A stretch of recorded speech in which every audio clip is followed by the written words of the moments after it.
semejante afirmación, dado que muchos de las prácticas del sacrificio están documentadas en códices que fueron elaborados posteriormente a la conquista.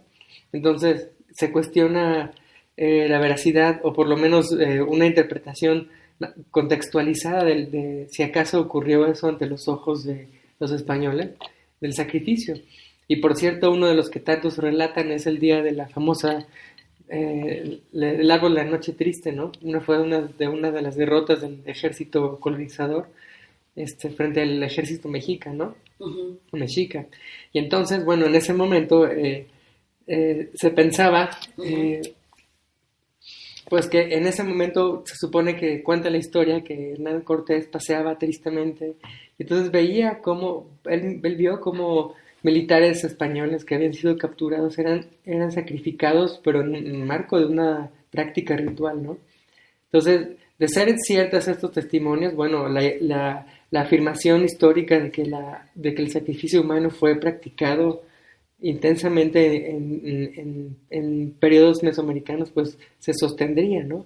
A fin de cuentas, se trataba, si es que aceptamos que existió el sacrificio ritual, se trataba de una concepción de la muerte, estaba relacionada con la renovación tanto cósmica como terrenal. Se supone que así se mantenía un cierto equilibrio y los dioses estaban contentos, ¿no?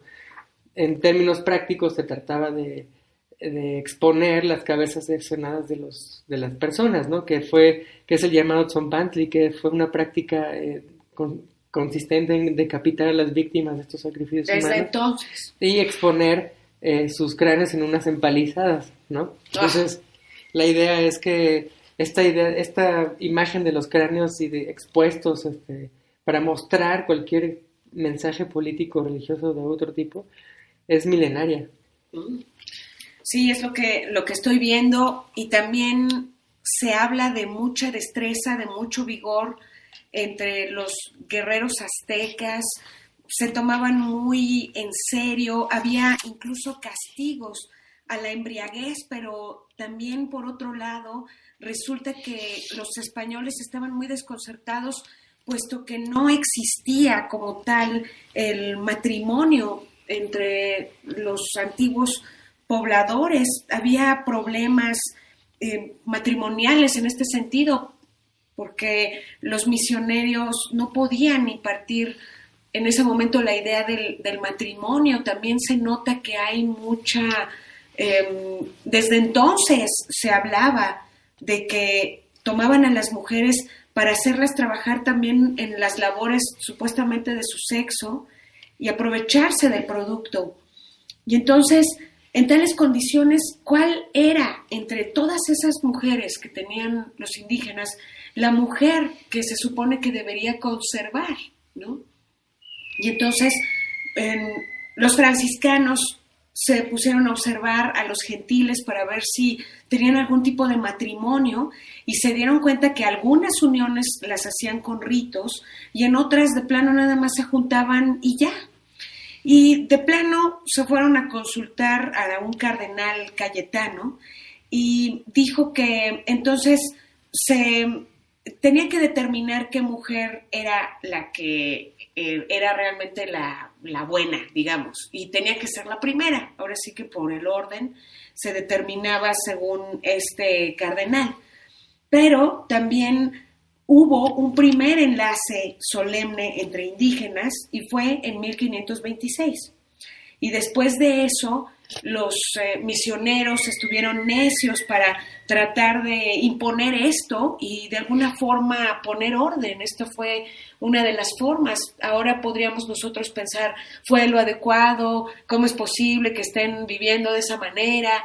Pero también cómo están muchos matrimonios en México hoy en día. ¿Cuántos divorcios hay, no?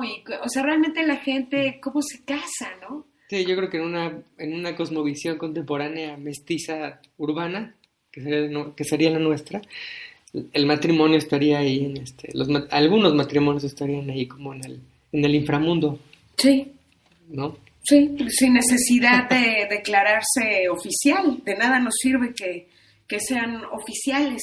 Y también se dice que los guerreros aztecas tenían un grandísimo ánimo y que arrastran la muerte con la mayor resolución. Siempre están dispuestos como que a morir.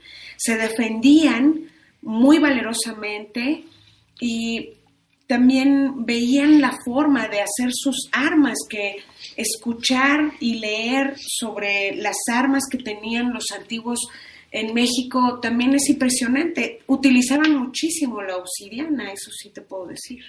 Sí, tenía la cultura material, buena parte de la cultura material de las civilizaciones prehispánicas está asociada con, no solamente con utensilios de cocina, sino con armas, con escudos, con artefactos de guerra, ¿no? Y también la idea de que la guerra, los soldados formaban parte de las élites de la sociedad. Imagínate, hubo seguramente una sociedad no privilegiada, como le llama este libro interesante de los 50 de historia, ¿no? Uh-huh. Cuando llegaron los españoles, los gentiles, bueno, eran personas que no están asociadas con ninguna familia gobernante y tenían que soportar a la clase guerrera, que a fin de cuentas imagínate esa sociedad, eran teocracias combinadas con gobiernos militares, era Dios y el garrote, ¿no? Al mismo tiempo. Me imagino que eran sociedades verdaderamente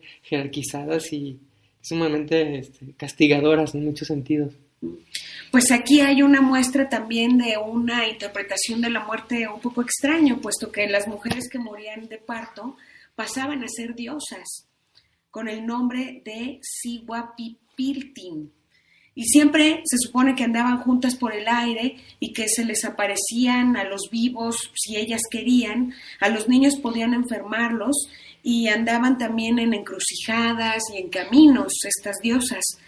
Por eso, en ciertas fechas en que los padres sabían que estas diosas andaban así como que más sueltas, se les prohibía salir a los hijos a la calle.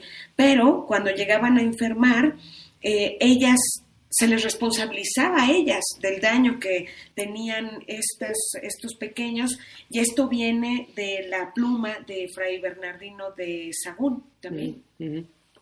También tenemos que las armas de los mexicanos, igual que las de todos los guerreros, se pueden dividir en dos clases, obviamente las defensivas y las ofensivas. Las defensivas nada más estaban al acceso de los nobles, los plebeyos, los oficiales y los soldados. Tenían escudos que estaban hechos de cañas muy sólidas, que sujetaban con gruesos hilos de algodón y los cubrían de plumas. Y también había unos que eran especiales para los nobles, que hasta tenían delgadas hojas de oro y también utilizaban conchas grandes de tortuga, que las habían ya guarnecido de cobre. Era todo un trabajo con plata, con oro, y dependiendo de la jerarquía militar de la persona, era que se les daba estas guarniciones de cobre, de plata o de oro, y habían algunas que ya de plano eran armaduras. Y también en las defensivas tenían acolchados de algodón que tenían 2 dedos de grueso para que no entraran las flechas, puesto que usaban muchísimo las flechas. Y también utilizaban armaduras para los muslos, para los brazos, y también utilizaban muchísimo las plumas para protegerse, y también para atemorizar a sus enemigos metían la cabeza en piel de tigre o de serpiente y las hacían de madera. Entonces, como quien dice, se disfrazaban. Estas figuras de tigre o de serpiente tenían la boca abierta y mostraban los dientes de manera muy feroz para que le diera miedo al contrario. No sé si estas pieles realmente podían infundir algún miedo. No sé, pero todo lo que narras nos sugiere ya que la muerte, ya sea el sacrificio o cualquier otro tipo de muerte, en estas civilizaciones prehispánicas estaba sumamente así entrelazada, ¿no? Entretejida con la cultura material, simbólica que incluía varios renglones de la vida cotidiana de aquellas sociedades. O sea, para entenderla hay que entender todo eso, ¿no? Y por supuesto hay que intentar comprender, lo cual ya es tema de alguien que le gusta especializarse en la concepción del cuerpo humano, ¿no? Aquí estaba revisando un texto interesante a propósito del sacrificio humano, y se ha comentado que a propósito de la muerte ritual, se ha documentado, según este texto de arqueología mexicana, que después de la muerte ritual el cuerpo era cortado para utilizar sus partes, la cabeza, los miembros superiores e inferiores y el tronco, como ofrenda en centros ceremoniales o exhibir los despojos en estructuras de madera conocidas como zompantlis, sin olvidar casos como el entierro 14 de Tlatelolco, donde se depositaron en un solo momento los huesos descarnados de 150 hombres, mujeres y niños. En un número anterior de esta revista, que es la de la arqueología mexicana, fueron presentados ejemplos de los restos óseos que muestran diversos tratamientos sacrificiales. O sea, no solamente se sacrificaba, sino que el sacrificio ya estaba sumamente diversificado y tenía un significado complejo, pero a fin de cuentas estamos enfrentándonos a la materialización, a uno de los ejemplos de cómo el cuerpo humano se reduce a su carnalidad máxima para obtener algún tipo de beneficio simbólico o ritual, pero el cuerpo y la sangre y los miembros han estado presentes en nuestra cultura, esta tradicional milenaria de la cual estamos hablando. Claro.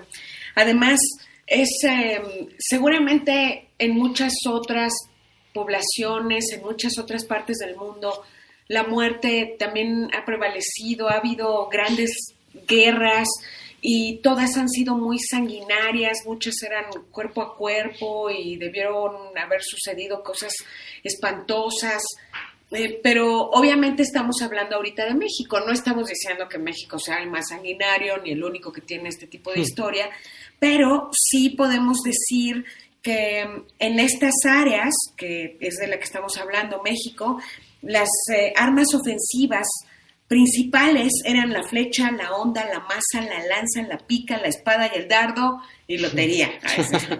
Y sus arcos tenían toda una tecnología, utilizaban maderas elásticas, maderas duras, que eran muy difíciles de romperse. Y las cuerdas las tejían de tendones y nervios de animales o bien de pelo de ciervo hilado, que ellos mismos lo trabajaban. Y disponían de arcos tan grandes que la cuerda podía alcanzar hasta 1 metro, 40 centímetros de largo. Y también resulta que a ellos no les gustaba utilizar el veneno en sus flechas. Y no lo hacían porque ellos querían a sus presas o prisioneros vivos para luego utilizarlos en los sacrificios rituales. Las espadas que ellos tenían eran a manera de bastones de cerca de 1 metro de largo por 6 o 7 centímetros de ancho con los bordes y correspondían a sus filos, los tenían guarnecidos con agudas navajas de obsidiana o cuarzo en hileras y los habían pegado con resinas. La resina era un pegamento antiguo, por lo visto. Y de un solo tajo podían cercenar la cabeza de un caballo, según cuentan estos escritos, a menos de que hubiese un golpe primero mortal, porque el filo de la piedra era como que de una sola ocasión para cortes de esa índole. Era al filo de la piedra y después de eso ya se embotaba con el primer choque. Obviamente tenían que saber utilizar sus armas o si no iban a salir perdiendo. También tenían un dardo que se llamaba tlacochtli y era hecho de madera fuerte y le habían endurecido la punta ya con fuego y le ponían también cobre o hueso y también les gustaba hacer 3 heridas a la vez, entonces le ponían 3 picos, 3 puntas para hacerlo y lanzaban los dardos sujetos a una cuerda para que después pudiesen arrancarlos como valeros del cuerpo de sus víctimas. Y esta arma era la que más temían los españoles, porque dicen ellos que estos indígenas la arrojaban con tal fuerza que llegaban a pasar de parte a parte a un hombre.